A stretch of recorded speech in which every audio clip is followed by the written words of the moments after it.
Welcome to Stories After Midnight. Today we're going to be reading a story called I Visited My Mute Classmate. He wanted me to wake up his little sister. This story is written by Trash Tia. I really hope you enjoy it, and a huge shout out to my patrons for helping make this episode possible. I really appreciate you. Let's get started. Ethan Wilder was weird. I can't think of any other way to describe him. He was friendly enough and usually kept to himself, but he didn't say much. When he did, it was the weirdest stuff ever, so I didn't talk to Ethan often. He used a whiteboard to communicate, which could get tedious, especially when he took forever to respond. Yesterday, I was shopping with my mom and we ran into my English teacher, who, for some reason, dumped Ethan Wilder's books into my arms. Apparently, Ethan missed summer school, so Mrs. Kane was on the warpath. She didn't want to visit him directly, and my mother, of course, piped up with, "Oh, yes, Luke would love to help out." I did say, "No, I'm good," but both my mother and my teacher collectively agreed that I was doing this, and I had zero choice. It's worth noting that I've already graduated. Ethan was repeating a year, and since I was no longer a student, as well as a fully grown adult, I didn't have to follow my teacher's orders.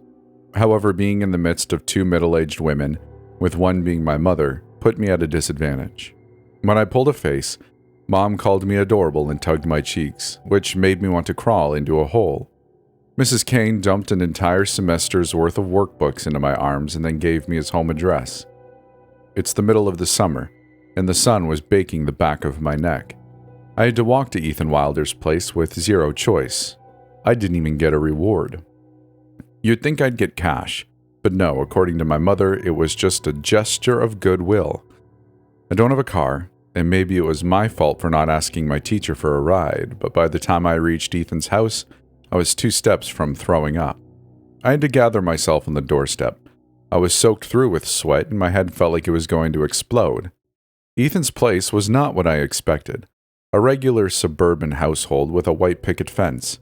Maybe I was just being a judgmental asshole, but Ethan didn't strike me as a Brady Bunch type of son. I definitely had a mental image of where he lived, and this was not it.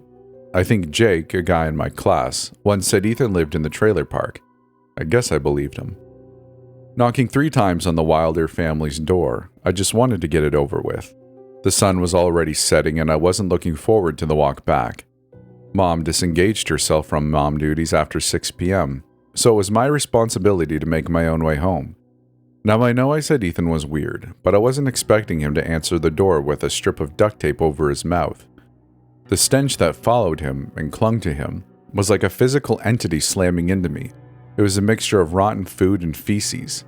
Ethan's face had grown noticeably thinner, sunken eyes and hollow cheeks giving him a gaunt, almost skeletal appearance. His clothes were visibly filthy, with his jeans and shirt clinging to a wiry frame like a second skin. It was the lack of spark of life in his eyes, 2 hollowed-out caverns penetrating right through me, that sent me stumbling back, my heart in my throat. Before I could speak, the guy pulled out a roll of duct tape from his pocket and took a stumbled step towards me. Without a word, Ethan tore off a single strip, and before I could stop him, he plastered it across my mouth. What in the hell? I didn't know what to say or do. Ethan Wilder was weird, but he wasn't this damn weird. The moment was surreal and confusing, and I couldn't understand why I wasn't running away, instead paralyzed while he glued it in place. We were 2 19-year-old guys, so why did I feel like we were back in kindergarten? I started to tear it off, but he manically shook his head, reaching for his whiteboard. "Hi," Ethan scribbled. "Come in." "No, it's okay," I said, then remembered my mouth was taped up. I gestured to his workbooks in my arm, but he ignored them. "Come in," he scribbled. "You look like you could use a drink of water." I tried to tear off the tape again, but Ethan stuck it back in place. "No, Luke," he wrote down, shoving the whiteboard in my face. "You can't speak." I could see his lips stretching into a grin through the creases in his gag. He went back to his whiteboard, scribbling another message. I noticed it took him 3 tries to write the word "come" before he gave up and just drew a large arrow pointing inside the house. I didn't know what to say. I wanted to laugh, but laughing felt wrong. I didn't realize how young and stupid I was, or how much I wanted my mother, until I was standing in front of Ethan Wilder, who wrapped his hand around my waist and yanked me forward. I dropped the books, but he didn't care, pulling me over the threshold and slamming the door. Ethan's grasp was strangely gentle, but I knew if I started tugging away, his nails would dig in. I had no choice but to follow him. This guy was a certified psychopath. And to my confusion, the main hallway in the Wilder household was one big mattress. I wasn't expecting it, already stumbling forward.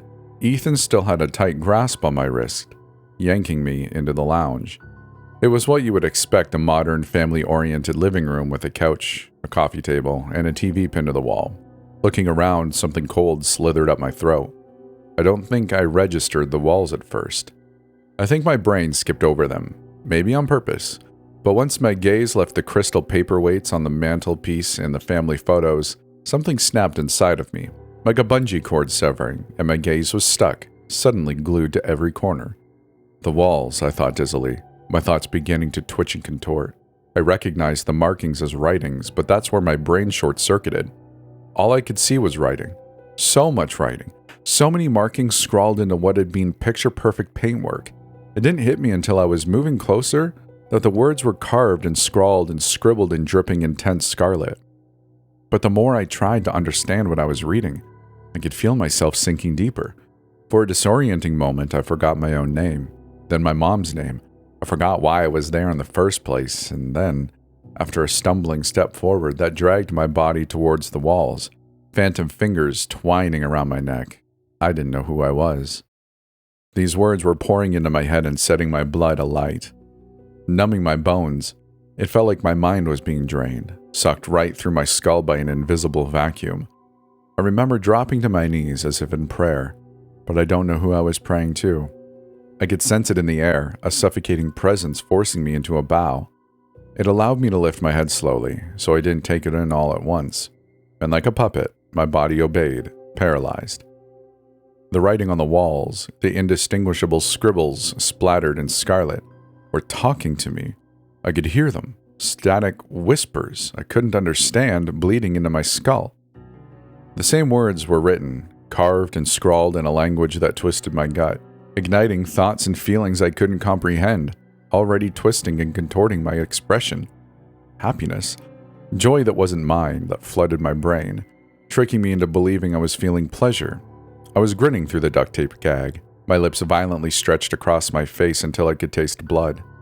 But then there was despair, pain and anger and pleasure coming together in a cocktail that filled my eyes with tears, my lips parting in a shriek I couldn't swallow. I didn't understand the words, and yet my body did. I had to get out. The thought buzzed in my mind. I had to get out. I had to get out. I had to get out. I had to get out. But then, my thoughts were backwards, the words mixing up and together and apart. I couldn't move. I couldn't think or breathe, because my eyes were already reading and rereading each scarlet word, and like I was in a trance, I crawled forward, my trembling hands itching to touch them. I could sense my sharp breaths struggling against my gag, hysterical beads of laughter crawling up my throat. I reached out with trembling hands, pressing the palms of my hands against the writing, carving my fingernails into each indentation. I could feel the urge hit me like a wave of ice water, my own fingers twitching, ready to tear into my skin and imprint myself on these walls. It was the only way I was going to give back, the only way I could pledge myself to these words. Ethan grasped my hand, pulling me to my feet, and my head spun, my identity crashing back into me. Blinking rapidly, I shuffled back, swallowing bouts of barf filling my mouth. It wasn't words that were carved in every wall in Ethan Wilder's living room. It was something else, a language, a thing that made me want to scream and claw my hair out, rip the flesh off my bones. It made me feel crazy. Reality seeped back into fruition, and I was staring at entrails ingrained into the wall, old red pooling from each marking. I was Luke. The thought was delayed, already suffocated. 19 years old. I had a mom, and her name was Iris. Ethan pulled me back, and like a doll cut from its strings, I stumbled toward him. I barely felt his hand, still wrapped around my wrist. Sorry. I couldn't register what he was writing for a moment before clarity hit. The stink was worse, hanging stagnant in the air, and I had already clawed into my own arm, a single line of red drawn across my skin. I could barely feel the sting. It felt alien to me, like it wasn't attached to my body. Ethan prodded his board and his writing contorted into shape. Actual English. That was my parents. They made a mess. I nodded slowly, dazedly. I could still feel it, the sensation of drowning wrapped around me, suffocating my senses. Slimy phantom hands covering my eyes and snaking into my mouth.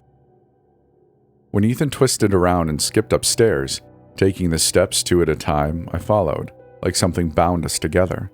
I was half aware of my mind screaming at me to run, but the rest of me, polluted thoughts and contorted words, wanted to go further into the Wilder house. I started up the staircase, one by one. The walls upstairs were covered in writing too. Get out. Save my baby, God. Save my baby, save my baby, save my baby. I could see the writer's slow descent into insanity through every warning. When I reached the top, I stepped on something that squelched through my toes. I didn't remember taking off my shoes and socks. When my gaze found the floor, I was standing in something writhing, a slimy red substance pooling across the cream carpet. The smell hit me again, putrid and thick, but I could barely register that somehow it was moving, sinking into the flesh of my feet, bleeding into my blood. Part of me wanted to jump back, while this severed puppet version of me was swaying back and forth, while phantom hands tried to pull me back onto my knees. Ethan held up his whiteboard and I steadied myself. Mom gave birth to my little sister right here. His words twisted in and out of view, blurring together. They became numbers, then letters, then numbers, and then blank. Ethan tugged me down the hallway and I finally met his parents. Mr. and Mrs. Wilder looked like they might have been normal. Mrs. Wilder was still wearing her wedding ring. Through my foggy vision, all I could see were two unmoving, skin-colored features standing in front of the wall, and in one sudden, jolting movement, they started to writhe, flailing like performing an interpretive dance. Ethan's parents were completely naked, their skin rigid and wrinkly. Mrs. Wilder was pulling out her entrails and smearing them across pretty pink paint. Mrs. Wilder's mouth was stretched wide, a grotesque, horrific grin, like she was laughing, but only gasps of breath escaped her lips. Her laughter was silent, fingers carving those exact same words on the downstairs walls. The severed part of me could understand this unearthly, inhuman urge they had to replicate these words, carving and drawing them into every surface, everything that could be drawn on. The bedsheets were covered in nonsensical scribbles, the carpet torn into and shredded, bearing each symbol which were slowly burning themselves into my entangled brain. The more I looked at them and tried to figure them out, I wanted to copy them until my fingers were bleeding, and then I would use myself. That sudden, poisonous thought was enough to bring me back to reality. Ethan had a tight hold on my arm, his fingers digging into my flesh, choking up the shriek building in my throat. I caught a glimpse of a twisted, unsettling grin that flashed across his face, contorting back to fear and pain. His eyes were hollow and crying out, and then they were empty caverns, glittering lunacy I didn't think possible. The guy jumped up and down on his heels. I could see his grin through the tape, growing wider, more and more maniacal. Whatever Ethan Wilder had been fighting, he had lost. "Do you want to see her?" he asked, writing on the whiteboard. "Her?" I spoke through the tape, my voice no longer mine. Ethan responded with wide, blinking eyes, jumping up and down like a toddler. His shirt rode up, revealing that twisting, contorted script carved into the flesh of his stomach, even his face. Looking closer, real close, I could see scars where he'd marked himself, slicing each blank letter onto his own skin. Ethan, with barely contained excitement, kept shoving his whiteboard in my face, furiously scribbling with his pen. I managed to take 2 steps back, but by now it felt like I was stuck in quicksand. My legs were trapped, frozen in place. Ethan held up his whiteboard, and every word he scrawled looked and felt physical, like it was skittering across the surface. "When my sister was born, the nurse who delivered her ripped out her own eyes," he wrote before erasing it with his sleeve. Ethan's eyes were frenzied, like he was enjoying himself. "The people in black told us she would turn our town mad." Another step back and I was struggling to breathe. "They put her to sleep, and they refused to take her away, because they were scared of her." So they left her with us. Ethan held up his whiteboard, hiding behind it. The wall sickness took Mom and Dad. It made them want to wake up my little sister. He erased that and continued scribbling. I was scared of her and what they did to my parents, Luke. I didn't want to get the wall sickness too. Mom and Dad were too loud and I had to be quiet. Ethan dramatized his words with a finger to his taped-up mouth. He erased that and added, So I cut out their voices and stitched them back up. Everything had to be quiet. That's what the people said. He tipped his head back. He tipped his head to the side, and I heard an unmistakable laugh through the tape. Then I started to read the words on the wall. And. His words started to shift and twist together, mimicking the words on the wall. Ethan was giggling through his gag when he pushed me through another door. I didn't realize how many doors were in this house. I counted 2 upstairs, but when Ethan was shoving me through one at the end of the hallway, I counted 6. There were 6 doors. The room I stumbled into, Ethan by my side, was a nursery. Mrs. Wilder had decorated the room in a light purple, pastel colors blending together. I found myself in front of a crib, a tiny bundle of entangled blankets. But there was no baby, only empty space bleeding between the cloth. The more I stared and looked for it, there was nothing, and in the nothing was something, but I couldn't see it. I choked on my own hysterical shriek of laughter. I reached out and touched the blankets, touched the oozing space between the blankets and thin air, and the nothing in between. It was that nothing that snapped something inside of me. I was already laughing, already tearing at my face, already being forced to my knees to pray. Ethan finally ripped the tape off his mouth. I want you to do it, he whispered, his words collapsing into tangled gibberish. I could feel my own tongue already contorting, ancient words dripping from my swollen mouth, but I swallowed them down. Ethan let out a single shriek of laughter. I want you to wake Lula up. I could sense myself already giving into the walls, the 6 doors that were expanding into 7, 8, 9, 10, 11, 12. But then it let go of me. Slowly I sensed it, felt it detach itself from my mind. I could think again, breathe again. Ethan was still howling with laughter, dancing in circles, and I was moving back. I was out of the door before it could grab me again, before it could wrap itself around me, suffocating my brain. I ripped the tape off my mouth and the sting snapped me out of it. I stumbled downstairs and out of the door, back into the late evening sun shining in my eyes. It was so easy to escape, so easy to turn and run, so why didn't I in the first place? I went home and I went straight to my room. I showered and scrubbed myself until my skin was raw. I keep looking for the blank language on my skin because it feels like it's a part of me. I want to tell Mom about Ethan, but I don't know how to explain what I just saw. What almost consumed me, body and mind. Please, someone tell me what the hell I just witnessed because I think I'm going mad. Mom asked me what the markings are on my arm, but the last time I looked, I didn't have any. Now I do. And there's a single word carved into my skin and I can't read it. I can't read it and it's driving me crazy. It makes me want to write it until I can understand it, until I can comprehend it. I've already scratched it into my dresser and then my own walls, but the words, still don't look right. Maybe if I try a different angle, I'll carve it into my ceiling next. I need to understand them. I don't think Ethan did. I think that's why he ended up like that. Please help me understand what I saw. I'm terrified. And can you also help me understand why there are 2 extra doors in my house? And that's the end of the story. I really hope you enjoyed it. If you did, and you're on YouTube, like the video, subscribe, leave a comment, let me know your thoughts. If you're anywhere else, I don't know what your options are, but I appreciate you for listening. But I do know one thing's for sure. It's universal. If you'd like to support Stories After Midnight, support me in my efforts to bring you fun stories, well, consider joining Patreon. It would be of a great help. And there's also a Discord if you'd like to come hang out with us. It's pretty chill, it won't keep you up at night, and it won't take too much of your time and attention. Either way, I appreciate you for being here, and hopefully I'll see you in the next one.